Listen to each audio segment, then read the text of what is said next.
Tak samozrejme, že som chcel aspoň raz trafiť, nechcel som si urobiť hanbu a som rád,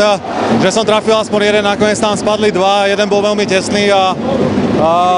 samozrejme som povedal, že za každý puk, čo nedám, tak venujem 1000 pre mládež, ale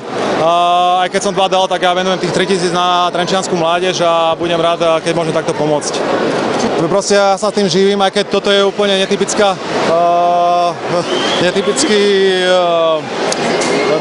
miesto pre hokejistu, ale som rád, že tieto 2 pokusy vyšli, jak som chcel. Tak je pravda, že potreboval som si to aspoň raz vyskúšať, že jak to tu vlastne, či to vôbec pôjde prestreliť to sito, lebo to sito je trochu vyššie. No a nakoniec sa mi to podarilo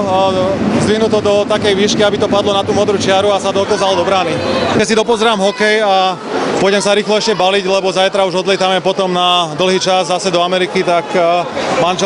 poviem manželke pomôcť s deťmi.